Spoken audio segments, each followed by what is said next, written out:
உயிரோடை தமிழோடு இணைந்திருக்கிறீர்கள். ILC தமிழ் உயிரோடை தமிழில் அன்பர்களே, அரசியல் களம் நிகழ்ச்சியில் தாயகத்திலிருந்து சுயாதீன உதவியாளர் இரா மைதரகன் இணைந்து இலங்கை தீவில் நடைபெற இருக்கின்ற பொதுத் தேர்தல் தொடர்பாக சமகால அரசியல் நிலைமைகளை உயிரோடை தமிழ் உறவுகளுக்கு எடுத்து வரும் நேரம் இந்த நேரம். இங்கே கலைத் எங்களோடு இணைந்திருக்கின்றனர். வணக்கம் ராமதரன். வணக்கம் தானே அன்புறவுகளுக்கு வணக்கம். அரசியல் கள நிகழ்ச்சியை நாங்கள் முதலில் பார்க்க இருக்கின்ற விடயம் என்னவென்றால், பொது தேர்தல் தொடர்பாக தமிழரசு கட்சி அவர்களுக்கிடையில் நிறைய குழப்பங்கள் இருந்து கொண்டு வந்திருக்கின்றது. அந்த காரணத்தினால் அவர்களால் ஒரு முடிவெடுக்க முடியாத நிலைமைகள் இருந்தது. கூட்டமும் கூடாமல் அப்பப்பொழுது யார் யார் தேர்தலில் போட்டியிடப் போகிறார்கள் என்ற பெயர்கள் எல்லாம் வெறுமனே வந்து கொண்டிருந்தது. ஒரு ஆதாரபூர்வமாக இல்லாமல் இருந்த இந்த நேரத்தில் தமிழரசு கட்சி கூட்டம் நடைபெற்றதாக கூறப்படுகின்றது. சனிக்கிழமை கூட்டத்தில் என்ன நடந்த என்ற விடயங்களை ஏதாவது அறியக்கூடியதாக இருந்தார் ராமேந்திரன்? உண்மையில் தமிழரசு கட்சியினுடைய கூட்டம் நேற்றைய தினம் வெள்ளிக்கிழமை அவர்களுடைய மத்திய செயற்குழு கூட்டம் நடைபெற்று நம்புகின்றேன். அதிலே இந்த வேட்பாளர்களுடைய விடயம் தொடர்பாக பேசப்படக்கூடிய ஒரு நிலைமை இருந்தது.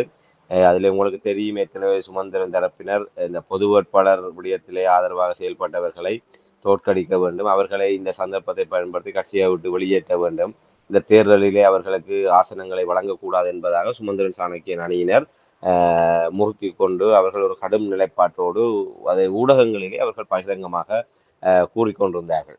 இப்போ இவ்வாறான நிலைமையில் தான் நேற்றைய தினம் இந்த கூட்டம் நடைபெற்றது. அந்த கூட்டத்திலே இவர்கள் இது தொடர்பாக முடிவெடுக்க இருப்பதாக ஒரு செய்திகள் வந்தது. அந்த நேரத்தில் நேற்றைய கூட்டத்திலே ஒரு முடிவுகள், வேட்பாளர் தொடர்பான முடிவுகள் எடுக்கப்படாமல் அதிலே ஒரு 11 பேர் அடங்கிய ஒரு குழு ஒன்றை, இந்த வேட்பாளர் தெரிவுக்காக 11 பேர் கொண்ட குழு ஒன்றை அவர்கள் நேற்றைய தினம் நியமித்திருந்தார்கள். அந்த 11 பேர் கொண்ட குழு தான் இன்றைய தினம் வவுனியாவிலே கூடி கலந்துரையாடி இருக்கின்றது. அதிலே கட்சியினுடைய தலைவர் மாவை சேனாதராஜா, செயலாளர் சத்தியலிங்கம், அதே போன்று சுமந்திரன், ஸ்ரீதரன் உள்ளிட்ட 11 பேர் அடங்கிய குழுவினர் இன்றைய தினம் வேட்பாளர்கள் தொடர்பாக கலந்துரையாடி இருக்கின்றார்கள். அதில் இப்போது அவர்களுடைய நிலைப்பாடாக, தமிழரசு கட்சியினுடைய நிலைப்பாடாக, கடந்த தேர்தலிலே போட்டியிட்டு தோல்வி அடைந்தவர்கள் எவருக்கும் இந்த முறை ஆசனங்கள் வழங்குவதில்லை என்கின்ற ஒரு நிலைப்பாட்டை அவர்கள் கட்சி ரீதியாக எடுத்திருக்கின்றார்கள். ஆக இதன் மூலமாக அவர்கள் இந்த ஒரு விடயத்துக்குள் ஒரு இணக்கமாக வந்திருக்கின்றார்கள். ஒரு வெளியே ஒவ்வொரு அணிகளும் தங்களை பலப்படுத்தி கொண்டு போட்டிகளிலே கடும் முனைப்போடு செயல்பட்டு கொண்டிருக்கின்ற நிலைமையிலே தமிழரசு கட்சியினுடைய ஏகபோகம் என்பது தமிழ் தேசிய அரசியலிலே ஏறக்குறைய காலாவதியாகின்ற நிலைமைக்கு வந்துவிட்டதை அவதானிக்கூடியதாக இருக்கின்றது. அவர் இந்த யதார்த்தத்தை உணர்ந்து கொண்டார்களோ இன்னும் தெரியவில்லை. எப்படியாவது எல்லோரையுமே அரவணைத்து கொண்டு செயல்படுவதனூடாக, ஒருவேளை தேசிய பட்டியல் ஊடாகவோ இல்லை கிடைக்கிற சந்தர்ப்பத்திலே தாங்கள் வந்து விடலாம் என்கின்ற நோக்கத்துக்காகவோ இதிலே சுமந்திரன் சாணக்கியன் தரப்பினருடைய முடிவுகளிலே ஒரு மாற்றம் வந்திருக்கலாம் என்று அவதானிக்கக்கூடியதாக இருக்கின்றது. என்றால் இப்ப நேற்றைய தினம் வரை ஒரு கடும் நிலைப்பாட்டோடு இருந்தவர்கள் அன்றகுமர திசநாயக்காவிடம் சென்று கூட பார் பெர்மிட் வழங்கியவர்களுடைய விவரங்களை வெளியிட வேண்டும் என்கின்ற ஒரு விடயத்தை வலியுறுத்தியவருடைய நோக்கம், அதிலே ஸ்ரீதரன் உள்ளிட்டவர்களும் அதிலே பார் பெர்மிட்டோடு சம்பந்தப்பட்டு இருக்கின்றார்கள் என்ற காரணத்தினால் அதை அம்பலப்படுத்த வேண்டும். அதை அம்பலப்படுத்தி விட்டால் இவருக்கு இங்கே கட்சி ரீதியாக முடிவெடுப்பதிலே சிக்கல்கள் இருக்காது என்ற ஒரு நிலைப்பாடு அவருக்கு இருந்திருக்கும். ஒருவேளை அன்றகுமர திசநாயக்காவிடம் சென்று தனிப்பட்ட ரீதியாக ஏதாவது பட்டியல் இருக்கின்றதா, அதிலே யாருடைய பேராவது இருந்தால் நீங்கள் எனக்கு தெரியப்படுத்த முடியுமா என்று கூட இவர் ஒருவேளை தன்னுடைய செல்வாக்கை பயன்படுத்தி அப்படி அறிய முற்பட்டிருக்கலாம். அப்படி அறிய முற்பட்டிருந்தால் கூட அதை வைத்துக் கொண்டு நேற்றைய வவுனியா கூட்டத்திலே ஒரு சலசலப்பை ஏற்படுத்தி இருக்கலாம். என்னிடம் ஆதாரம் இருக்கின்றது, பார் பெர்மிட் வாங்கியவர்களுக்கு எல்லாம் இந்த இதிலே இடமில்லை என்று. முன்னர் இதே சுமந்திரன் சில நாட்களுக்கு முன்னர் கூறியவர், பார் பெர்மிட் விடயத்திலே சம்பந்தப்பட்டவர்களுக்கும் தமிழரசு கட்சியினுடைய மத்திய செயற்குழு எடுத்த தீர்மானம், சயித் பிரேமதாசவை ஆதரிப்பாக எடுத்த தீர்மானத்தை மீறி செயல்பட்டவர்களையும், கட்சியினுடைய தீர்மானமான அந்த சயித் பிரேமதாசவை ஆதரிக்கின்ற நிலைப்பாட்டுக்கு எதிராக பொது வேட்பாளராக போட்டியிட்ட அரியநேத்திரன் அவர்களுக்கு ஆதரவாக செயல்பட்டவர்களுக்கும் இந்த முறை தேர்தலிலே போட்டியிடுவதற்கான வாய்ப்புகள் வழங்குவதில்லை என்கிற நிலைப்பாட்டை ஆணித்தரமாக பகிரங்கமாக ஊடகங்கள் ஊடாக இந்த விடயங்களை தெரியப்படுத்தியிருந்தவர். இதற்கிடையிலே என்ன மாயமந்திரம் இடம்பெற்றோ தெரியவில்லை. நேற்றைய தினம் இந்த விடயங்கள் 2வது பட்சமாக்கப்பட்டு கடந்த 2020ஆம் ஆண்டு நடைபெற்ற தேர்தலிலே போட்டியிட்டு தோல்வியடைந்த எவருக்குமே இந்த முறை ஆசனங்களை வழங்குவதில்லை என்ற நிலைப்பாடு வழங்கப்பட்டது. இதிலே மட்டக்களப்பிலே ஸ்ரீநேசன் அவர்களுடைய பெயர் மும்முரமாக அடிபட்டது. இங்காலே இந்த அதிருப்தி அணியாக சுமந்திரன் சாணக்கியன் அணிக்கு வெளியே இருக்கின்ற தரப்பினராக வடக்கிலே ஸ்ரீதரனும் கிழக்கிலே ஸ்ரீநேசனுடைய பெயர்கள்லாம் இதிலே வலுவாக அடிபட்டது. இவர்களுக்கு போட்டியிடுவதற்குரிய அனுமதி தமிழரசு கட்சியினூடாக கிடைக்குமா இல்லையா என்பதுதான் ஒரு தலைப்பு செய்தியாக ஊடகங்களினாக முன்னிலைப்படுத்தப்பட்டது. இப்போது ஸ்ரீதரன் அவருடைய இடம் உறுதி செய்யப்பட்டிருக்கின்றது. அவர்கள் அந்த பார் பெர்மிட் விடயம் சஜித்துக்கு எதிராக செயல்பட்டது, அந்த கட்சி தீர்மானத்துக்கு எதிராக செயல்பட்டது, சங்குக்கு ஆதரவாக செயல்பட்டது என்பதெல்லாம் 2ஆம் பட்சமாக்கப்பட்டு கடந்த முறை தேர்தலில் இப்போ முன்னர் தேர்தலில் போட்டியிட்டவர்களிடம் இல்லை என்றால் இப்போ ஸ்ரீதரன் அவர்கள் நடப்பு நாடாளுமன்ற உறுப்பினராக இருந்தவர்.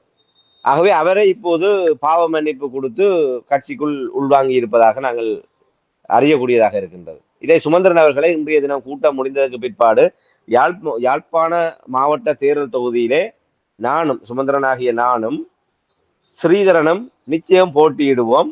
போட்டியிடுவது மட்டுமல்ல, நிச்சயம் எங்களுடைய வெற்றி உறுதி செய்யப்படுகின்றது.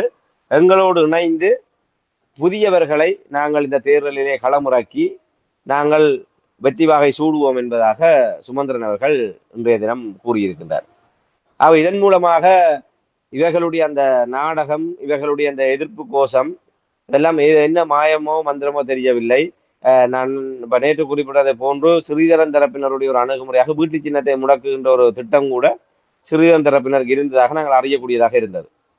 ஒருவேளை ஸ்ரீதரன் அவர்களுடைய அந்த வியூகம்தான் சுமந்திரன் தரப்பினரை இவ்வாறு தடுமாற வைத்து ஸ்ரீதரனையும் இணைத்து கொண்டு தேர்தலிலே பங்கு பெற்றுவதென்கின்ற நிலைப்பாட்டுக்கு இவர்கள் வர காரணமாக இருக்கும் என்று நம்பக்கூடியதாக இருக்கின்றது.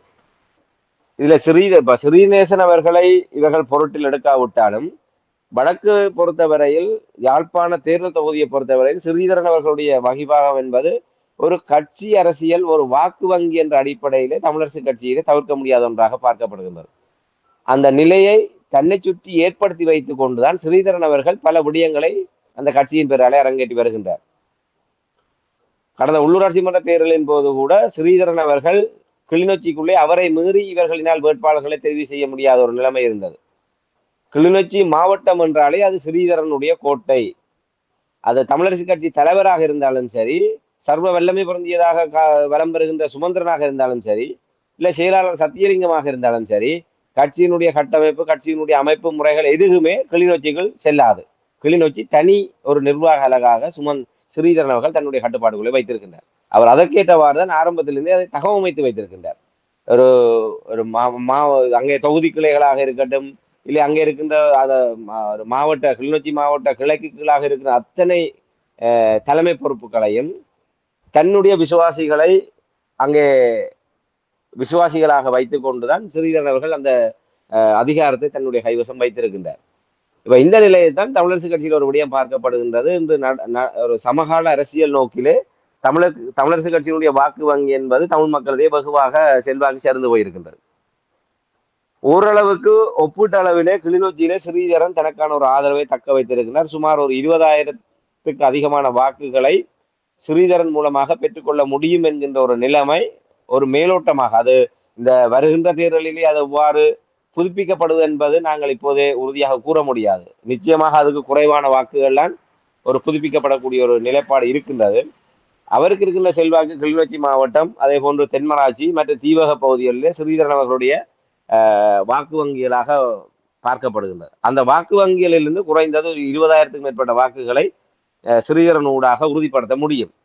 ஆகவே அவர்கள் ஏற்கனவே இதிலே வெற்றி பெறுவது என்பது ஒரு சவாலாக இருக்கின்ற நிலையிலே அதற்கான வியூகமாகத்தான் ஒருவேளை ஸ்ரீதரனை இவர்கள் உள்வாங்கி இருக்கக்கூடும். என ஸ்ரீதரனுக்கு பின்னால் அந்த 20,000 வாக்கு என்கின்ற அந்த ஒரு பேரம் பேசுகின்ற ஒரு நிலைமையை ஸ்ரீதரன் பலப்படுத்தி வச்சிருக்கிறார். ஆனா ஸ்ரீநேசனை பொறுத்தவரையில் அவருக்கு இப்படியான ஒரு கிழக்கு மாகாணத்திலே மட்டக்களப்பிலே அவ்வாறான ஒரு வாக்கு பலத்தோடு அவர் இல்லை. ஆகவே அந்த அடிப்படையில இப்போது ஸ்ரீநேசன் வெளியேற்றப்பட்டிருக்கின்றார். அதே போன்று யாழ்ப்பாண தேர்தல் தொகுதியிலே உங்களுக்கு தெரியும், சரவணபவன் அவர்கள் முன்னாள் நாடாளுமன்ற உறுப்பினராக இருந்தவர், கடந்த தேர்தலிலே தோல்வியடைந்தவர்.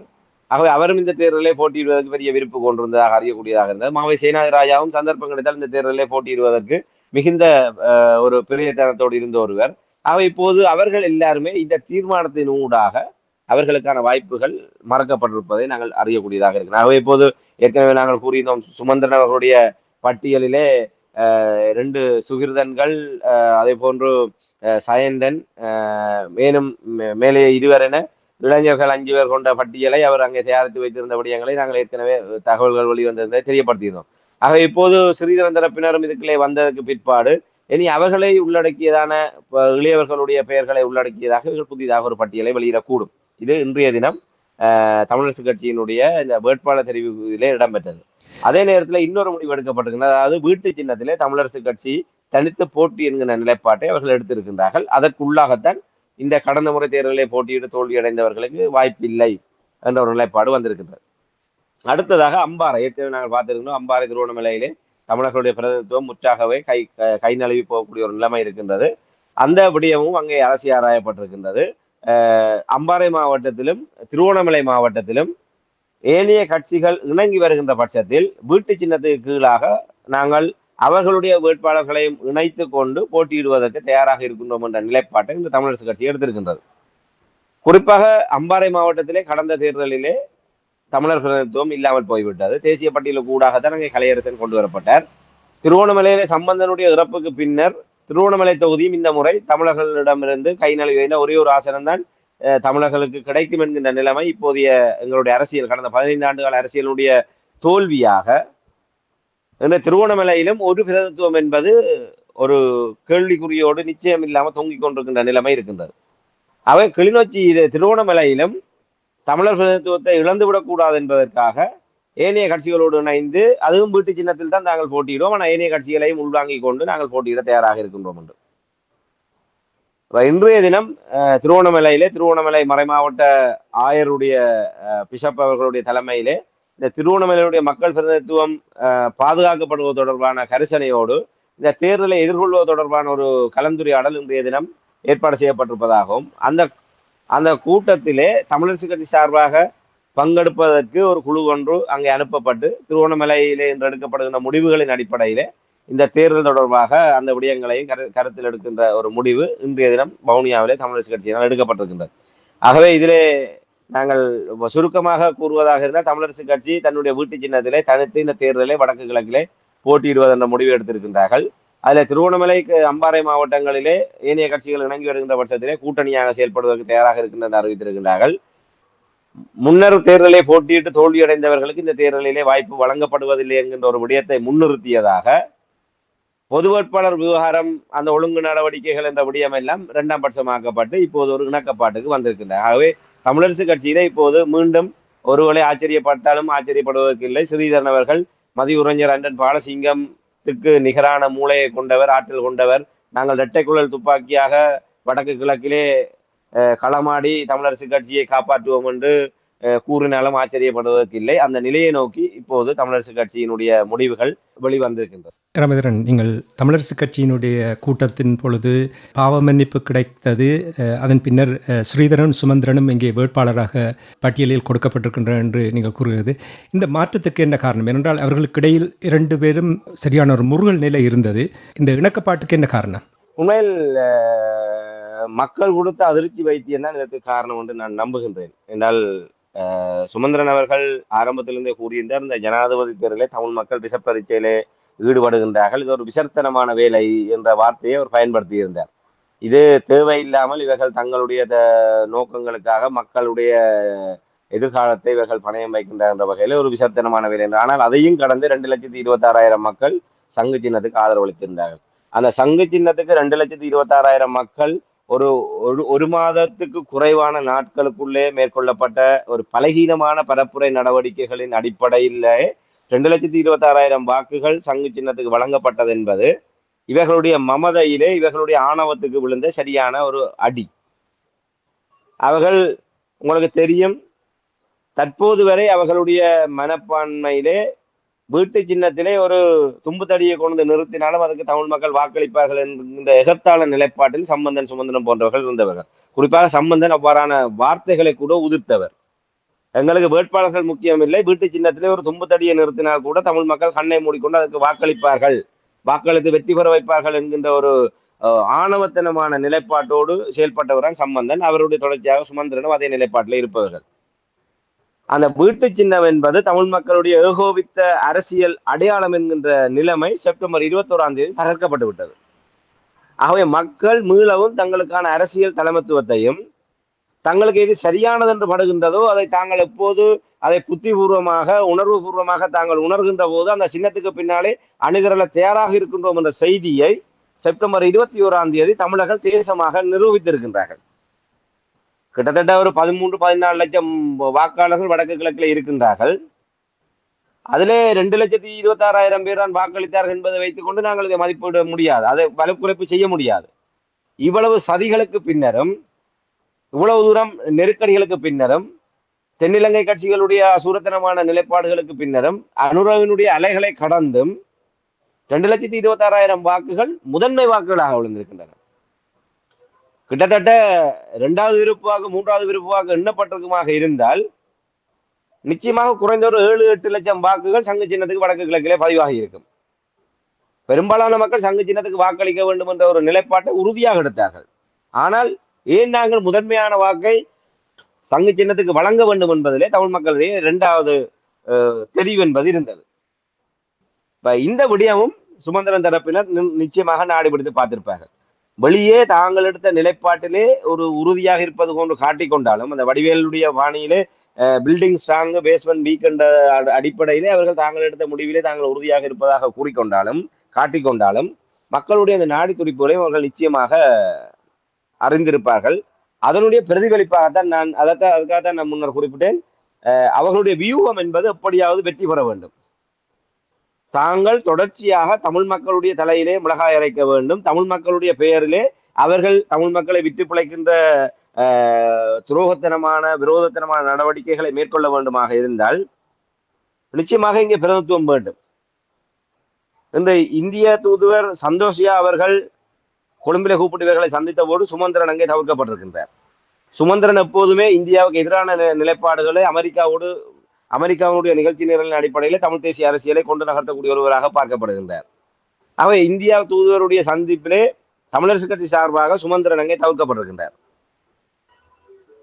அங்கே ஸ்ரீதரன், சத்தியலிங்கம், மாவை சேனாராயா போன்றவர்கள் அங்கே அழைக்கப்பட்டு இந்த ஒற்றுமை தொடர்பான விடயம் வலியுறுத்தப்பட்டது. அதற்கு பின்னர் பார்த்தீங்கன்னா அமெரிக்க தூதுவர் ஜூலி ஷுங் அவர்கள் சுமந்திரன் அவர்களோடு தனியே பேசி இருக்கின்றார். அந்த சந்திப்பில் நிச்சயமாக சில விடயங்கள் பேசப்பட்டிருக்கு. நாங்கள் உங்களுக்கு உறவுகளுக்கு நாங்கள் ஒரு சில ஆண்டுகள் பின்னோக்கி இந்த விடயங்களை கொண்டு சென்றால் பொருத்தமாக இருக்கும் நினைக்கின்றேன். முன்னைய அமெரிக்க தூதுவர் அம்மணியர் பதவி விலகி இங்கிருந்து மாற்றிலாகி செல்வதற்கு முன்னர் அப்போது இந்த அரசாங்கம் புதிய ஒரு தேர்தலுக்கு முகம் கொடுத்திருந்த நேரத்திலே ஜிஎல் பீரிஸையும் சுமந்திரனையும் தனியே என்னுடைய இல்லத்துக்கு அழைத்து அவர் இலங்கையினுடைய எதிர்கால நடவடிக்கைகள் தொடர்பாக பேசியிருக்கின்றார் என்று சொன்னால் அமெரிக்காவுடைய முகவர்களாக யார் இருக்கின்றார்கள் என்பதை நாங்கள் புரிந்து கொள்ள முடியும். நாங்கள் பல சந்தர்ப்பங்களில் இந்த விடயங்களை நாங்கள் தொட்டு சென்றிருக்கின்றோம். ஏன் அங்கே பேசப்பட்டது, அதற்கு பின்னர் தான் இவர் வடக்கு கிழக்கு இந்த முல்லைத்தீவிலிருந்து பருத்துறை வரை கருப்பு கொடி பூச்சாண்டி கடலிலே கருப்பு கொடி பவனி வந்தார். கண்டாவளையிலே டக்டரை எடுத்து நிலத்தை உழுதார். விவசாயிகளுக்காக வீதியில் இறங்கி போராடுவது என்ற ஒரு பாசாங்கத்தன நடவடிக்கையை மேற்கொண்டார்.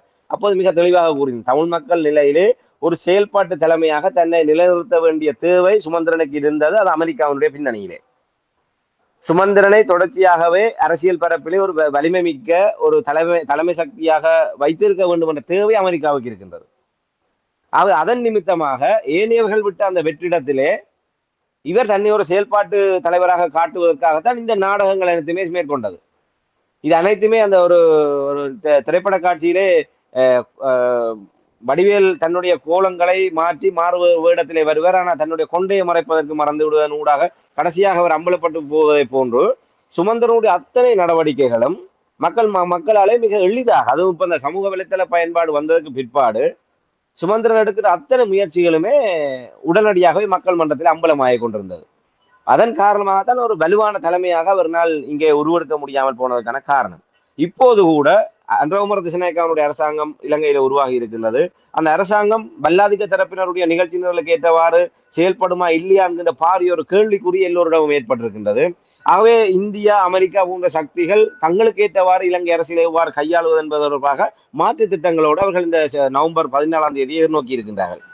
ஆகவே தமிழ் தரப்பை தனித்து கையாளுவதற்கு இந்தியாவும் அமெரிக்காவும் உட்படுகின்றது. ஆகவே அமெரிக்காவுடைய ஒரே ஒரு செல்ல பிள்ளையாக இருப்பவர் சுமந்திரன். அந்த அடிப்படையில் தான் அமெரிக்க தூதுவர் சுமந்திரனோடு சந்தித்து சில விடயங்கள் பேசப்பட்டது. நான் நம்புகின்றேன் அமெரிக்க தூதுவருக்கும் சுமந்திரனுக்கும் இடையிலான அந்த சந்திப்பிலே எட்டப்பட்ட உடன்படிக்கையின் அடிப்படையில் தான் ஸ்ரீதரன் உள்ளிட்டவர்களை இணைத்துக் கொண்டு நீங்கள் எப்படியாவது வெற்றி பெற பாருங்கள் என்ற செய்தி அங்கே அவருக்கு வழங்கப்பட்டிருக்கும். ஏனால் உங்களுடைய வெற்றி மிக முக்கியம் என்பது அமெரிக்காவினால் சொல்லப்பட்டிருக்கும். சுமந்திரனுடைய வந்து ஒரு வருடங்களுக்கு ஐக்கிய நாடுகள் மனித உரிமை பேரவையில இலங்கைக்கான காலவாசத்தை நீடிப்பது தொடர்பாக அமெரிக்க தூதுவர் சுமந்திரனுக்கு தான் தெரியப்படுத்தியிருக்கு. அது உத்தியோகபூர்வமாக அது ஊடகங்களில் அவர்கள் தெரிவிக்கவில்லை. ஆனால் சுமந்திரனுடைய சந்திப்பிலே இந்த விடயம் பேசப்படுகின்றது சொன்னால் இந்த சுமந்திரன் தான் அமெரிக்கா உள்ளிட்ட தரப்போடு சேர்ந்து கொண்டு கடந்த நல்லாட்சி காலத்திலே 3 தடவை இந்த இனப்படுகொலை அரசாங்கத்தை புனையெடுத்தவர். ஆகவே அந்த அரசாங்கம், சிங்கள அரசாங்கத்தை புனையெடுக்கின்ற வேலையிலே யார் முன்னணியில் நிற்கின்றார்கள், சர்வதேசத்தினுடைய முகவர்களாக யார் செயல்படுகின்றார்கள் என்பதை மீண்டும் ஒரு தடவை நாங்கள் உணரக்கூடியதாக இருக்கின்றது. அமெரிக்க தூதுவர் சுமந்திரனை சந்தித்து மீண்டும் ஒரு தடவை இந்த விடயம் நாங்கள் இலங்கைக்கு காலவாசம் நீடிக்கின்றோம், இந்த தீர்மானத்தை தொடர்வதற்கு முடிவெடுக்கப்பட்டிருக்கின்ற செய்தி பகிரப்படுகின்றது என்று சொன்னால் இதுதான் உண்மையான நிலவரம். ஆகவே அவர்களினால் இந்த விடயம் வந்து சொல்லப்பட்டிருக்கும். இந்த விடயங்கள் அமெரிக்காவினுடைய மறைமுக நிகழ்ச்சி நிரலை இலங்கையிலே முன்னெடுத்து செல்லக்கூடிய வகையிலாக இருக்கின்ற நீங்கள் உங்களுக்கு இருக்கின்ற மோதல்களினால் உங்களுடைய நாடாளுமன்ற பிரதிநிதித்துவத்தை இழக்கக்கூடிய தன்மை இருக்கின்றது. ஆகவே நீங்கள் என்னால் இந்தியா ஒரு புலனாய்வை வச்சுக்கொண்டு இலங்கை அரசியலை மதிப்பாய்வு செய்வதை போன்று அமெரிக்காவும் மதிப்பாய்வு செய்யும். ஆகவே சங்கு சின்னம் தொடர்பாக அவர்களுக்கும் இருக்கும், தமிழ் மக்களுடைய மனமாற்றங்கள் தொடர்பாகவும் அவர்கள் நன்றாக நாடு பிடித்து அறிந்திருப்பார்கள். அவை சுமந்திரனுக்கு அங்கே கூப்பிட்டு அவர்கள் ஒரு விடயத்தை தெரியப்படுத்தி இருப்பார்கள். அதனுடைய பிரதிபலிப்பாகத்தான் சண்டைக்காரன் காலில் விழுந்து இப்போது ஸ்ரீதரனை தன்னுடைய உச்ச சகாவாக கூறி அவருக்கு வாய்ப்பை வழங்கி இருக்கின்றார். ஆகவே இதிலே ஸ்ரீதரன், நாங்கள் இதற்காக ஸ்ரீதரனுக்காக பரிதாபப்படுவதோ இல்லை என்னென்று நாங்கள் தெரியவில்லை. ஆனால் ஸ்ரீதரன் அவர்கள் மிக தெளிவாக, நிச்சயமாக அவர் தெளிவாக இருப்பார். ஏன்னால் 2020ஆம் ஆண்டு தேர்தலிலே சுமந்திரனை மதியுரைஞருடைய மூளைக்கு நிகரானவர் என்று கூறி இரட்டைக்குழல் துப்பாக்கியாக செயல்படுவோம் என்று கூறிய ஸ்ரீதரன் அவர்களே கிளிநொச்சி மாவட்டத்திலிருந்து ஒரு வாக்கு கூட சுமந்திரனுக்கு விருப்பு வாக்காக செல்ல விடாமல் உள்ளடி வேலை செய்தவர் தான். அவ்வளவு தூரம் மிக உஷாராக வேலை செய்யக்கூடிய ஒருவரான் ஸ்ரீதரன். ஆக இப்போதும் நாங்கள் இன்றைய அக்டோபர் மாதம் 5ஆம் தேதி இன்றைய கள சூழலின் அடிப்படையிலே தமிழரசு கட்சி நேரடியாக ஒரு ஆசனத்தை பெறுவது என்பது மிக சவாலான விடயமாக இருக்கின்றது.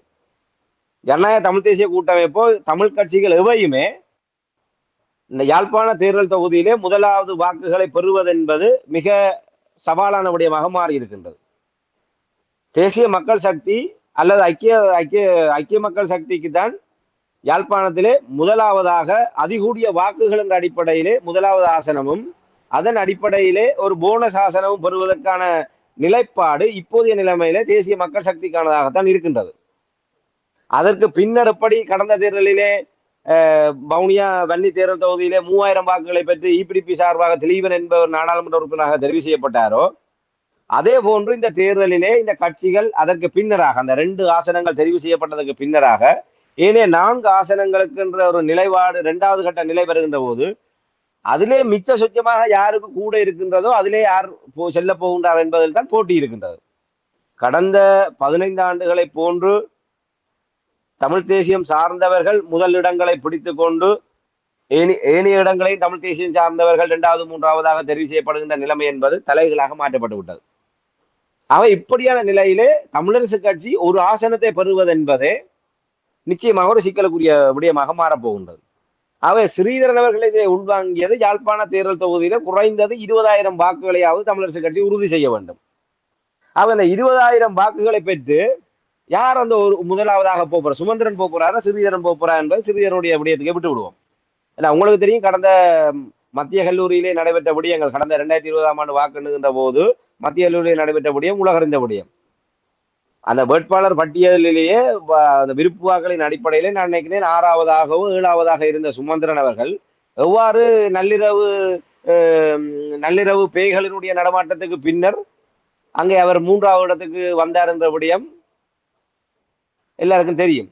அதே போன்று இப்போது இவர்களுக்குள்ளாக இருக்கின்ற அந்த சந்தர்ப்பத்தை பயன்படுத்தி கொண்டு அவர் வருவதற்காக இவர் அமெரிக்காவினுடைய தேவைக்காக இந்த தமிழ் தேசிய அரசியலிலே தான் தொடர வேண்டும் என்ற ஒரு நிலைப்பாட்டினுடைய நிமித்தமாகத்தான் இவர் நேற்றைய தினம் வரை கீரியும் பாம்பும் போன்று ஸ்ரீதரன் அவர்களோடு ஊடகங்கள் வாயிலாக போர் புரிந்து கொண்டிருந்த சுமந்திரன் இப்போது ஸ்ரீதரனை பக்கத்திலே வைத்துக் கொண்டு யாழ் மாவட்ட தேர்தல் தொகுதியிலே நானும் ஸ்ரீதரனும் நிச்சயம் போட்டியிடுவோம், எங்களுடைய வெற்றி நிச்சயம் உறுதி செய்யப்படும் என்று கூறுகின்றார் என்று சொன்னால் இதற்கு பின்னால் இருக்கின்ற காரணம் இதுவாகத்தான் இருக்கும் என்று நான் நிச்சயமாக நம்புகின்றேன். அந்த எவ்வளவு ஊழல்கள் வெளிப்படுத்தினாலும் சலுகை அரசியல் தான் இவர்கள் இன்னும் நிற்கிறார்கள் என்பதை இந்த மக்கள் புரிந்து கொள்ள வேண்டும். குறிப்பாக நான் நினைக்கிறேன், நீங்கள் கூறிய விடயங்களோடு நானும் உங்களோடு ஒத்துப்போகிறேன். சுமந்திரன் ஸ்ரீதரனுக்கு இடையில் வந்திருக்கின்ற இணக்கப்பாட்டுக்கு முக்கிய காரணம் இன்னொரு காரணம் இருக்கின்றது. சுமந்திரன் பக்கத்திலிருந்து பார்க்கும் பொழுது தமிழ் தேசிய கூட்டமைப்பு எதிர்க்கட்சியாக இருந்த பொழுது மைத்ரிபால சிறிசேனா ரணில் விக்ரமசிங்க பிரதமராக இருந்த பொழுது அவர்கள் நடத்திய ஊழல் அது கூட வெளியில் வந்துவிடும். அதற்கிடையில் நாங்கள் ஒரு இணக்கத்துக்கு வருவோம் என்று இவர்கள் இப்படியான ஒரு முடிவுக்கு வந்திருப்பார்கள் என்று நான் சிந்திக்கின்றேன். பொறுத்திருந்து பார்க்கலாம்.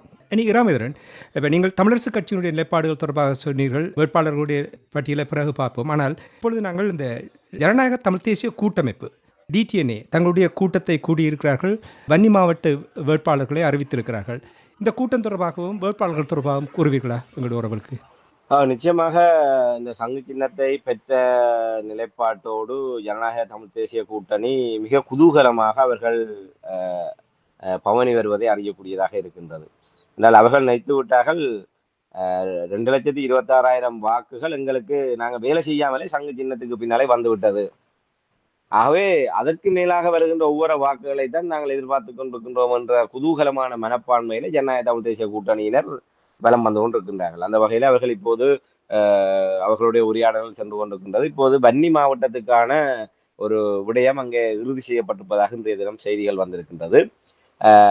வன்னி மாவட்டத்துக்கு தொடர்பான அந்த வேட்பாளர்கள் விடயங்கள் தொடர்பான ஒரு கலந்துரையாடலினுடைய அடிப்படையிலே செல்வம் அடக்கலநாதன், சிவசக்தி ஆனந்தன், அதே போன்று புலற்கட்சி சார்பாக வடமாகாண சபையிலே முன்னாள் விவசாய அமைச்சராக செயல்பட்ட இடைப்பட்ட முதல் கால பகுதியிலே விவசாய அமைச்சராக செயல்பட்ட நான் நினைக்கிறேன் ஸ்ரீநேசன் பவான் என்று சொல்லப்படுகின்ற ஸ்ரீநேசன் அவர்கள், அதே போன்று புதுக்குடியிருப்பு கரத்துறைப்பட்டு பிரதேச சபையினுடைய தவிசாளராக இருந்த விஜிந்தன், மற்ற ஜனநாயக போராளி கட்சியினுடைய தலைவர் துளசி, செயலாளர் ஜனநாயக கட்சியினுடைய செயலாளராக இருக்கின்ற துளசி, அதே போன்று மேலும் ஒரு பெண் முன்னாள் போராளி ஒருவர் இந்த தேர்தலிலே போட்டியிடுவதற்கு முடிவு செய்யப்பட்டிருப்பதாகவும், இன்னொரு தொழில் அதிபர் ஒருவரும், அதாவது ஒரு வர்த்தக பிரமுகராக அடையாளம் காணப்படுகின்ற ஒருவரும் இந்த ஜனநாயக தமிழ் தேசிய கூட்டணி சார்பிலே வன்னி தேர்தல் தொகுதியிலே போட்டியிட இருப்பதாக தகவல்கள் வந்திருக்கின்றது. ஆகவே இப்போது யாழ்ப்பாண தேர்தல் தொகுதியிலே இவர்களுக்கான நிலவரங்கள் இந்த மாதிரி தெரியவில்லை. ஓரளவு வன்னி தேர்தல் தொகுதி என்பது அங்கே ஏனைய கட்சிகளுடைய உள்வருகைக்காக காத்திருக்காத அவர்கள் இப்போது இந்த முடிவு எடுத்திருக்கிறார். அவை 5 கட்சிகள் இணைந்து ஜனநாயக தமிழ் தேசிய கூட்டணியாக அவர்கள் போட்டியிடுவதற்குரிய நடவடிக்கைகளை ஆரம்பித்திருக்கின்றார்கள். அதிலே வன்னி தேர்தல் தொகுதிக்கு இவர்கள் இவ்வாறு இந்த பட்டியல்கள் அறிவித்திருக்கின்றார்கள். ஏனைய விடயங்கள் இதுவரை வெளிவரவில்லை. இதுவரும் நாட்களில் நிச்சயமாக ஜனநாயக தமிழ் தேசிய கூட்டணி சார்பாக ஏனைய மாவட்டங்களில் எவ்வாறான நிலைப்பாடுகள் எடுக்கப்படுகின்றன என்பது தொடர்பாக நாங்கள் தகவல் வருகின்ற போது உரையாடுவோம். நீங்கள் கூறினீர்கள் தமிழரசு கட்சி முடிவெடுத்த பொழுது தேர்தலில் போட்டியிட்டு தோற்றவர்கள் தேசிய பட்டியலினூடாக வர முடியாத என்ற ஒரு முடிவு எடுத்திருக்கிறார்கள் என்று நீங்கள் கூறினீர்கள். சுமந்திரனுக்கு ஏற்கனவே தெரிந்துவிட்டது பிரச்சனையை ஏற்படுத்தும் என்பதற்காக அவர் போட்டியில் களமிறங்கி இருக்கிறார். ஆனால் நல்ல ஒரு பாடம் கொடுக்கப்படும் என்று எதிர்பார்க்கின்றோம். ஜனநாயக தமிழ் தேசிய கூட்டமைப்பு அவ்வாறான ஒரு முடிவை எடுத்தார்களா அல்லது அவர்களுடைய நிலைப்பாடு என்ன? அவர்களை பொறுத்தவரையில் எல்லோருமே அப்படி என்ன தமிழரசு கட்சியை பொறுத்தவரையில் சுமந்திரன் அவர்களுக்கு ஒரு நிகழ்ச்சி நிரல் இருக்கின்றது.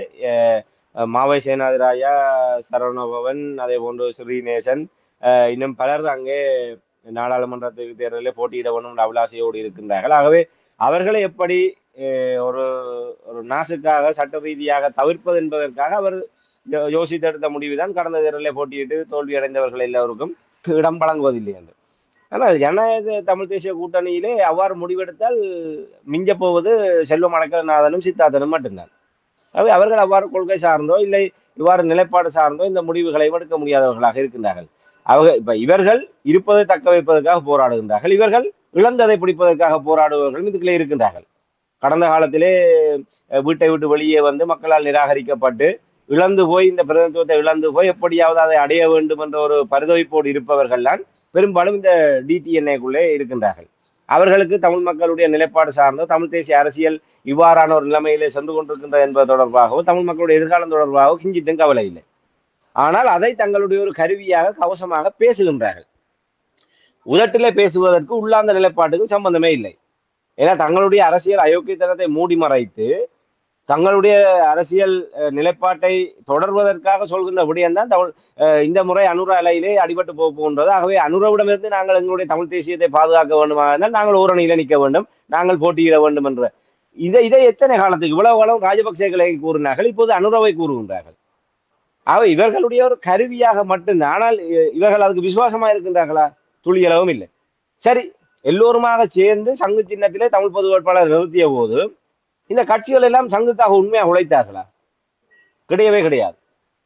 எல்லோருமே மிக ஒரு மக்கள் நன்றாக அறிவார்கள். நிச்சயமாக நவம்பர் 14 மிகப்பெரிய ஒரு படிப்பினை தமிழ் மக்கள் வழங்க காத்திருக்கின்றார்கள். எல்லோருக்குமே தயவதாட்சணியம் இல்லாமல் அனைவருக்குமே இதிலே மக்கள் மிக தெளிவாக எல்லா விடயங்களையும் அவதானித்துக் கொண்டிருக்கிறார்கள், யார் யார் என்ன செய்கின்றார்கள் என்று.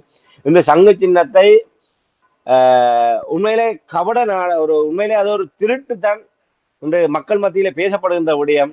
டிடிஎன்ஏ சங்கை திருடி விட்டது. தமிழ் மக்களுடைய ஏகோபித்த சின்னமாக இருந்த சங்கு சின்னத்தை இவர்கள் திருடி விட்டார்கள். இவர்கள் ஒரு கள்ளத்தனமாக அந்த விடயத்தை தங்களுக்கு எடுத்து விட்டார்கள்.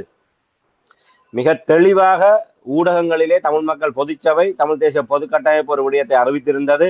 இன்று அவர்கள் தங்களுக்கு ஏற்றவாறு அந்த ஆவணங்களை திருத்தி வைத்துக் கொண்டு ஊடகங்களுக்கு முன்னால் அவர்கள் தங்களை நியாயப்படுத்தக்கூடும்.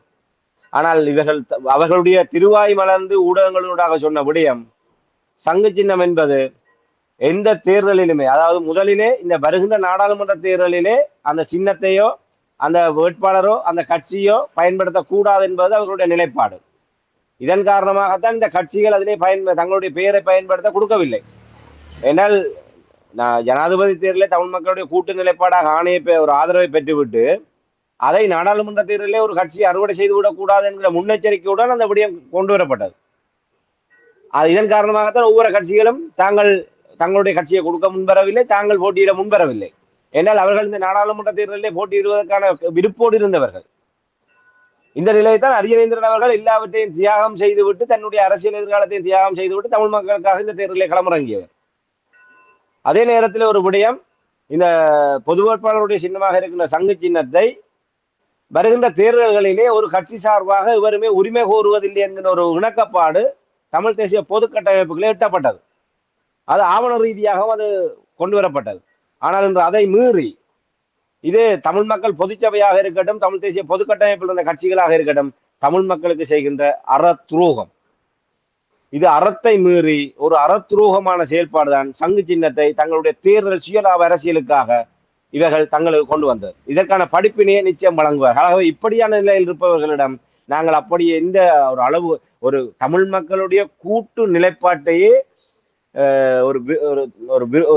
இவ்வாறு திருடி கொண்டு வந்து தங்களுடைய சுயலாப அரசியலுக்காக தங்களுடைய அரசியல் இச்சைகளுக்காக பயன்படுத்துகின்ற ஒரு தரப்பு எப்படி கொள்கை சார்ந்து ஒரு நிலைப்பாட்டை எடுக்க முடியும்? ஆகவே அவர்களிடம் இல்லை. தவித்த முயல் அடிப்பதை போன்று இந்த சந்தர்ப்பத்தை பயன்படுத்தி கொண்டு தாங்களும் திரும்ப ஒரு 5 ஆண்டுகள் நாடாளுமன்ற உறுப்பினராக இருந்து கொண்டு இது நாடாளுமன்ற உறுப்பினராக இருந்து கொண்டு நாடாளுமன்ற வரப்பிரசாதத்தை பெறுவது மட்டுமே அவர்களுடைய நோக்கம் அல்ல.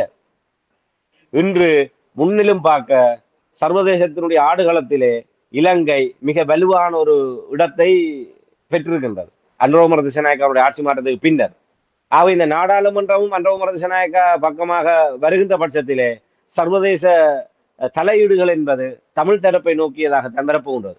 ஆக இதை நன்றாக இவர்கள் மோப்பம் பிடித்திருக்கின்றார்கள். இந்தியாவாக இருக்கட்டும், அமெரிக்காவாக இருக்கட்டும், இவ்வளவு காலமும் கடந்த நல்லாட்சி காலத்திலிருந்து நாடாளுமன்றத்திலே கைகளை உயர்த்தி விட்டு வர்ற தீர்மானங்களுக்கு ஆதரவாக பொத்தான்களை அழுத்தி விட்டு கோடி கோடியாக பெற்றவர்கள் 2024 நவம்பர் 14 பின்னர் சர்வதேச சக்திகளிடமிருந்து டொலர்களிலே பில்லியன் கணக்கான டொலர்களை பெறுவதற்காகத்தான் இப்போது முண்டியடித்துக் கொண்டிருக்கின்றார்கள். ஏனென்றால் மக்கள் பிரதிநிதித்துவம் அதுக்கு தேவைப்படுகின்றது. இவர்கள் மக்கள் பிரதிநிதித்துவத்திலே இருந்தால்தான் சர்வதேச நாடுகள் இவர்களை முகவர்களாக பயன்படுத்த முன்வருவார்கள். ஆக இவர்கள் யாருக்கும் பொறுப்பு செல்ல வேண்டியவர்களாக இல்லை. சுமந்திரனை என்று விமர்சிப்பவர்கள் நாளை சுமந்திரன்களாகவே மாறுவார்கள்.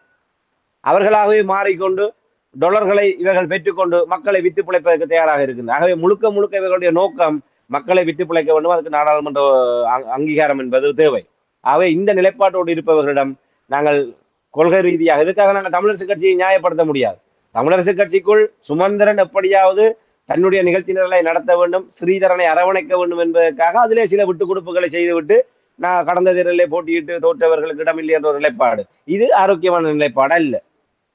தெளிவான உண்மையிலே நிலைப்பாடு என்று சொன்னால் அது எப்படியான தீர்மானமாக இருந்திருக்கணும். தமிழரசு கட்சியாக இருக்கட்டும், இல்லை டிடிஎன்ஏவாக இருக்கட்டும், எந்த கட்சியாக இருக்கட்டும், இன்று ஒட்டுமொத்த இலங்கையுமே ஒரு யுக மாற்றத்துக்கு தயாராகி கொண்டிருக்கின்றது. புதியவர்களிடம், தகுதியானவர்களிடம் தலைமைத்துவத்தை வழங்குவதற்கு மக்கள் விரும்புகின்றார்கள். அதனுடைய பிரதிபலிப்பாகத்தான் கடந்த ஜனாதிபதி தேர்தலிலே தேசிய மக்கள் சக்திக்கான ஆதரவை இலங்கையர்கள் வழங்கியிருக்கின்றார்கள். தமிழ் மக்களும் அதோடு இணைந்ததாக புதியவர்களுக்கும் தகுதியானவர்களுக்கும் தலைமைத்துவம் கையளிக்க வேண்டும் என்ற எதிர்பார்ப்பு தமிழ் மக்களுடைய அதிகரித்திருக்கின்றது.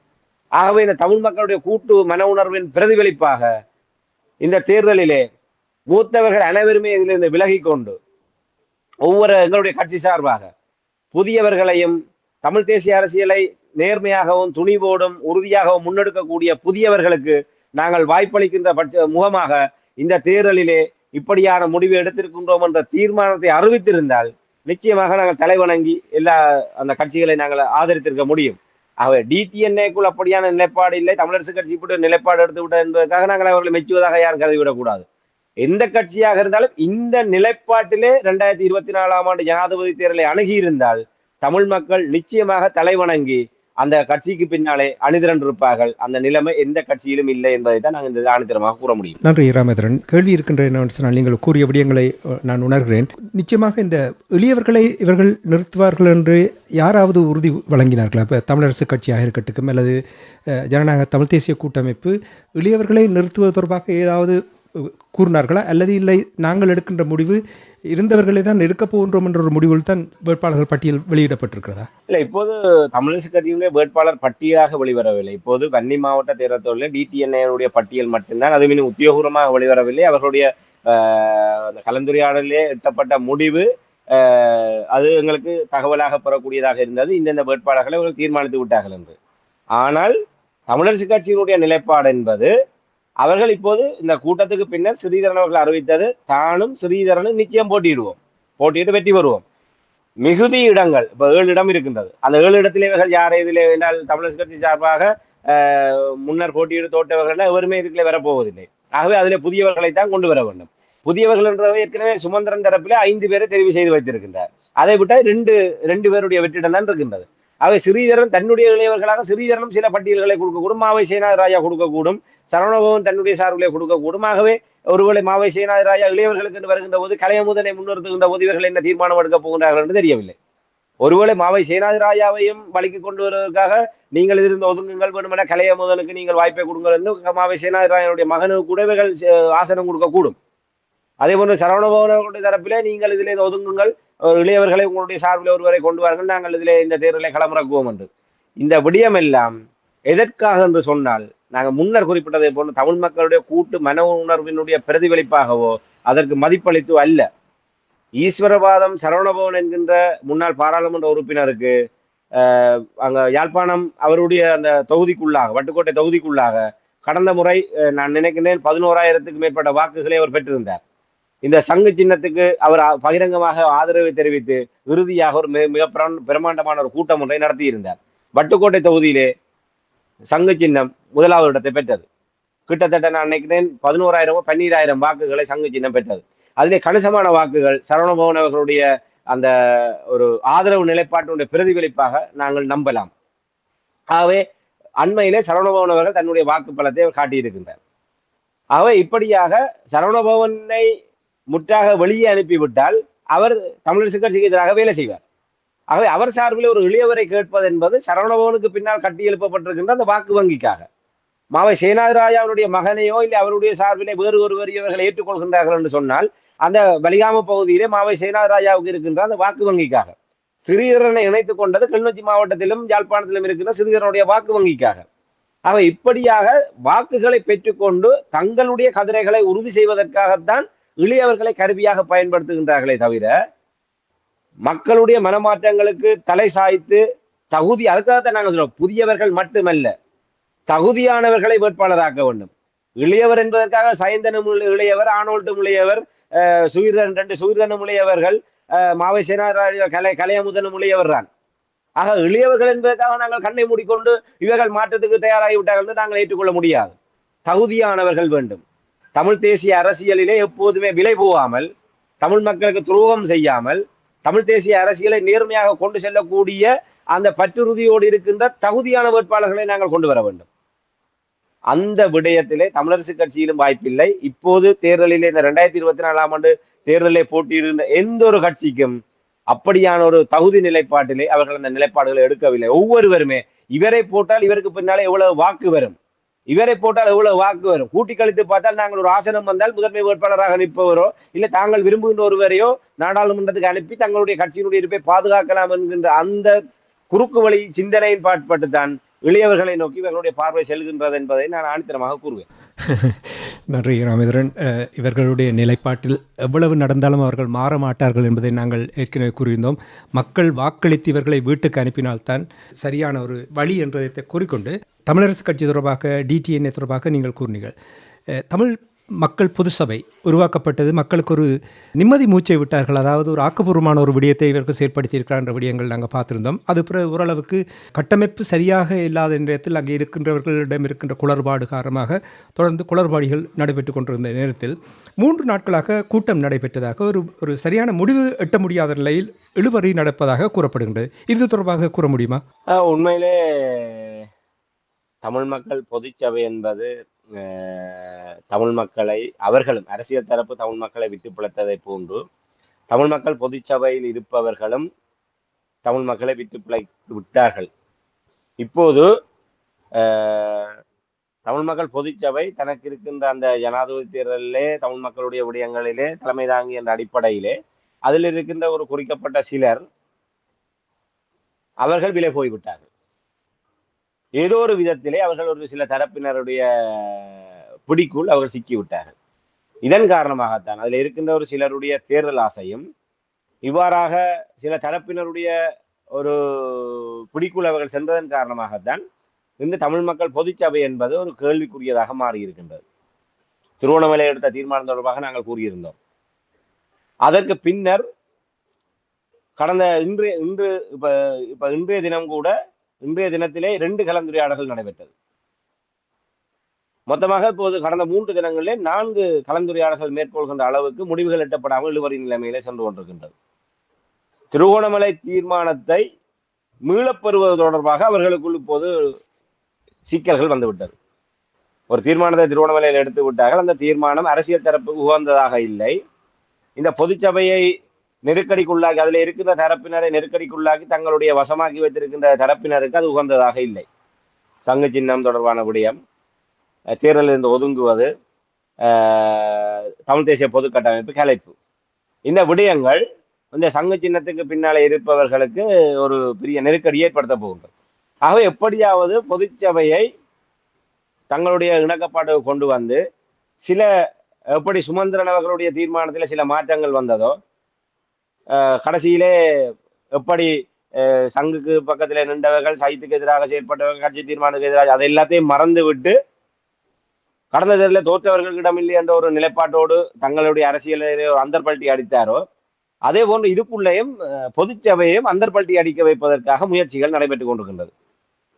இவர்கள் ஏற்கனவே நாங்கள் கூறுவோம், இவர்களிடம் ஆளுமை திறன் இல்லை.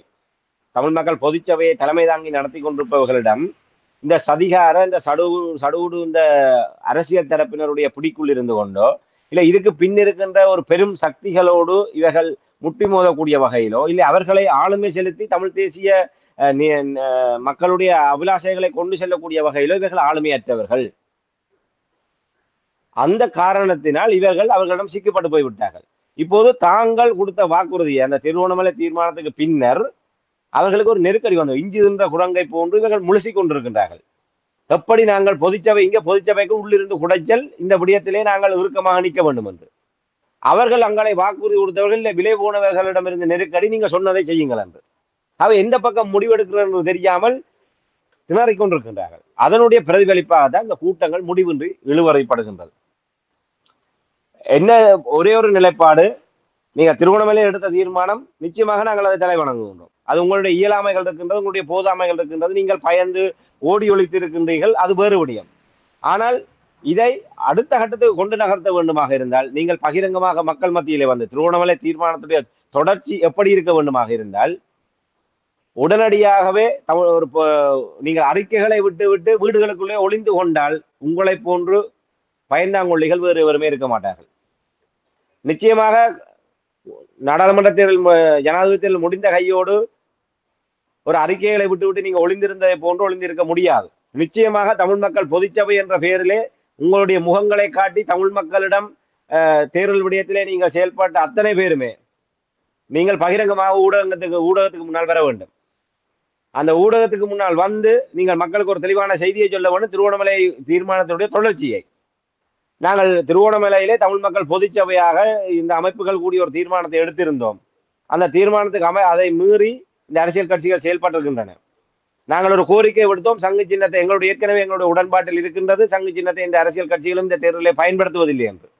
அந்த தீர்மானத்தை மீறி இந்த தமிழ் பொது வேட்பாளர் விடயத்தில் செயல்பட்ட இந்த தரப்புகள் இந்த சங்கு சின்னத்தை தங்களுடைய சின்னமாக மாற்றி இந்த தேர்தலை எதிர்கொள்வது ஒரு அறத்துக்கு விரோதமான செயல் என்பதை முதலிலே மக்கள் மத்தியிலே எடுத்து கூற வேண்டும். தமிழ் தேசிய பொது கட்டமைப்பு என்பது கலைக்கப்பட்டு விட்டது. தமிழ் தேசிய பொது கட்டமைப்பு கலைக்கப்பட்ட காரணத்தினால் அதற்குள்ள இருந்த இந்த தரப்பினரையும் தமிழ் மக்கள் கடந்த செப்டம்பர் 21 நிலைப்பாட்டினுடைய தொடர்ச்சியாக தமிழ் மக்கள் பார்க்க கூடாது. ஏனென்று சொன்னால் இவர்கள் எல்லோருமே ஒரு புதிய மாற்றத்துக்கோ இல்லை மக்களுக்கு ஏற்றவாறோ தமிழ் தேசிய அரசியலை நேர்மையாக கொண்டு செல்லக்கூடிய வகையிலோ இந்த தேர்தலை எதிர்கொள்ளவில்லை என்பதை நாங்கள் அவதானிக்கின்றோம். ஆக எங்களுக்கு இருக்கிற கூட்டு பொறுப்பின் அடிப்படையிலே தமிழ் மக்களுடைய அவதானிப்பினை நாங்கள் விட்டு விடுகின்றோம். சங்கு சின்னத்தை அறத்துக்கு எதிரான வகையிலே இவர்கள் கைப்பற்றி இருக்கின்றார்கள். ஆகவே சங்கு சின்னத்தை இவர்கள் அந்த செப்டம்பர் 21 தொடர்ச்சியாக சங்கு சின்னத்தையோ தமிழ் தேசிய பொது கட்டமைப்பையோ தமிழ் மக்கள் எக்காரணம் கொண்டும் பார்த்து விடக் கூடாது. இந்த கட்சிகளுடைய நிலைப்பாட்டை நீங்கள் ஏற்றுக்கொள்கின்ற பட்சத்தில் இந்த கட்சிகள் தொடர்பாக நீங்கள் என்ன அபிப்பிராயம் வைத்திருக்கின்றோ அதன் அடிப்படையிலே நீங்கள் முடிவெடுங்கள். செப்டம்பர் 21 தொடர்ச்சியாக இந்த நாடாளுமன்ற தேர்தல் இல்லை என்பதை மிக ஆணித்தரமாக தமிழ் மக்கள் பொதுச்சபை ஊடகங்களிலே நேரடியாக முன்தோன்றி இந்த நிலைப்பாட்டை இவர்கள் அறிவிக்க வேண்டும். அறிக்கைகளுக்கு கனதி இல்லை.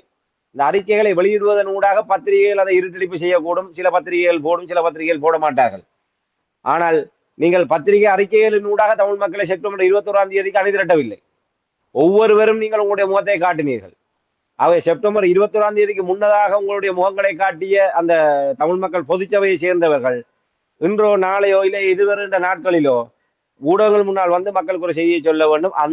அந்த துணிச்சலான முடிவு எடுக்க முடியாதவர்களாக பயந்து கொண்டிருக்கின்றார்கள். இதன் காரணமாகத்தான் தமிழ் மக்கள் பொதுச்சபையினுடைய கலந்துரையாடல் முடிவின்றி இழுபறிப்பட்டுக் கொண்டிருக்கின்றது. இப்போது கூட நாங்கள் பேசிக் கொண்டிருக்கின்ற நேரத்தில் கூட இன்றைய தினம் அவர்கள் அடுத்த கட்ட பேச்சுவார்த்தை நடத்தி கொண்டிருப்பார்கள். அதில் என்ன முடிவுகள் எட்டப்பட்டது என்பது தொடர்பாக இதுவரை தெரியவில்லை. பெரும்பாலும் இன்றைய தினமும் ஒரு முடிவெடுக்கப்படாமல் இழுபறிப்படக்கூடிய ஒரு நிலைமை இருக்கு. ஆனால் அதில் இருக்கின்ற பொதுச்சபையில் இருக்கின்றவர்களுடைய நிலைப்பாடு எப்படியேனும் இன்றைய தினம் ஒரு முடிவை எடுத்து விட வேண்டும் என்கின்ற நிலைப்பாட்டோடு அதில் இருக்கின்ற சில ஒரு விரல் விட்டெண்ணக்கூடிய ஒரு கணிசமான தரப்பினர் தான் ஒரு முறைமை சார்ந்து இந்த தமிழ் மக்கள் பொது கட்டமைப்பை தமிழ் மக்கள் பொதுச்சபையை கொண்டு செல்ல வேண்டும் என்பதிலே அவர்கள் உறுதியாக இருக்கின்றார்கள். அதிலே இன்றைய தினம் நண்பர்கள் இடம்பெற்ற கூட்டத்தில் கூட இதிலே அந்த தமிழ் மக்கள் பொதுச்சபையிலே அந்த முன்னணியில செயல்பட்ட தரப்பினர் தாங்கள் இதிலிருந்து விலகப் போவதாக கூறி, ஏன்னால் அந்த அழுத்தங்கள் இவர்களால் இந்த பக்க அழுத்தத்தையும் தாங்க முடியவில்லை, அந்த பக்க அழுத்தத்தையும் தாங்க முடியவில்லை, தெரித்தோடுகின்ற ஒரு நிலைமை இருக்கின்றது. ஆகவே அவர்கள் தாங்கள் இந்த வெளியேறப் போவதாகவும் தாங்கள் வெளியேறப் போகின்றோம் என்ற செய்தியினூடாக பொதுச்சபையில் இருக்கின்ற உள்ளுக்கு இருந்து வருகின்ற அந்த கலக குரல்களை அதாவது ஒரு முறைமை சார்ந்து வருகின்ற அந்த குரல்களை தணிக்க பார்க்கின்றார்களா, இல்லை தாங்களிலிருந்து பொறுப்பிலிருந்து தப்பியோடுகின்ற ஒரு நிலைப்பாட்டை எடுக்கின்றார்களா தெரியவில்லை. இந்த இடத்துல நாங்கள் பகிரங்கமாக மக்களுக்கு ஒரு செய்தியை கூற முடியும். நான் முன்னர் கூறியதான், இவர்கள் இப்படியாக இடைநடுவிலே விட்டு விட்டு அந்த பேருந்திலே இறங்கி ஓடுவதை போன்று இவர்கள் ஓடி ஒளிந்து விட முடியாது.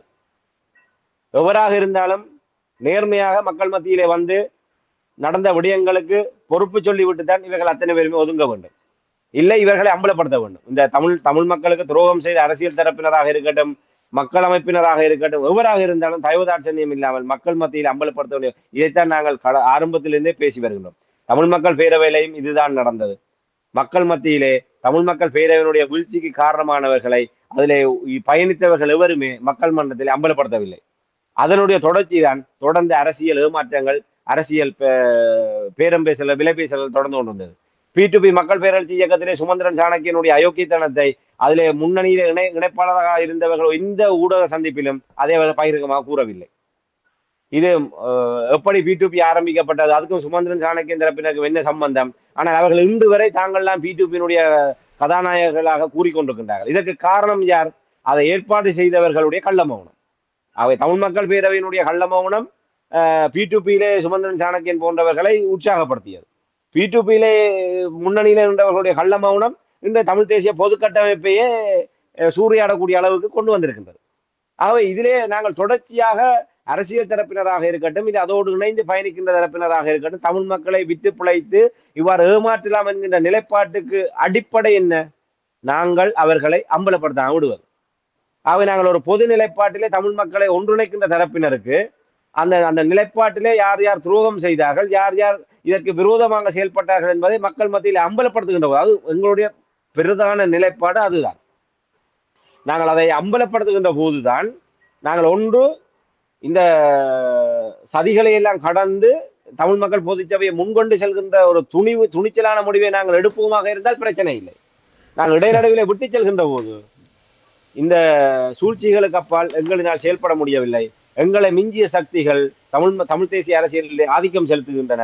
ஆகவே மக்கள் நீங்கள் இந்த விடயத்திலே உணர்ந்து கொண்டு நீங்கள் இந்த தேர்தலிலே நீங்களாக உங்களுடைய முடிவை எடுங்கள் என்ற ஒரு விடயத்தை தமிழ் மக்கள் பொதுச்சபை சொல்லுமாக இருந்தால் அதுதான் காலப்பொருத்தமான தீர்மானமாக இருக்கும். அதை விட்டு மழுப்பலாக திருவண்ணாமலை தீர்மானத்தினுடைய தொடர்ச்சியை மறுதளிக்கின்ற வகையிலே இவர்கள் செயல்படுவார்களாக இருந்தால் தமிழ் அரசியல் தரப்பினரை மட்டுமல்ல, இந்த தமிழ் மக்கள் பொதுச்சபையை விட்டு பிழைக்கக்கூடிய வகையிலும் இல்லை அதை தவறான திசையில கொண்டு செல்ல முற்படுபவர்களையும் மக்கள் மன்னிக்க கூடாது என்பதை தான் நாங்கள் இந்த இடத்துல கூற முடியும். நன்றி ராமேந்திரன். மிகவும் பொறுப்போடு அங்குள்ள அரசியல் நிலைமைகளை தெளிவாக ஒளிவு மறைவின்றி அவர்களுடைய நிலைப்பாடுகளை எங்களுடைய உறவுகளுக்கு எடுத்து வந்திருக்கிறீர்கள். இன்னும் நிறைய விடயங்கள் பேச இருக்கின்றது, என்று பேச முடியாத ஒரு நிலை. முடிந்தால் நாங்கள் நாளை இணைந்து மேலதிக அரசியல் நிலைமைகளை பார்ப்போம். இதுவரை நேரமும் இணைந்து அரசியல் நிலைமைகளை, சமகால அரசியல் நிலைமைகளை உயிரோடு தமிழ் உறவுகளுக்கு எடுத்து வந்தமைக்காக அன்பர்கள் சார்பாக நன்றி கூறிக்கொண்டு மீண்டும் இன்னொரு அரசியல் கலை நிகழ்ச்சி இணைந்திருப்போம். அதுவரைக்கும் நன்றி, வணக்கம். நிச்சயமான நன்றி, வணக்கம்.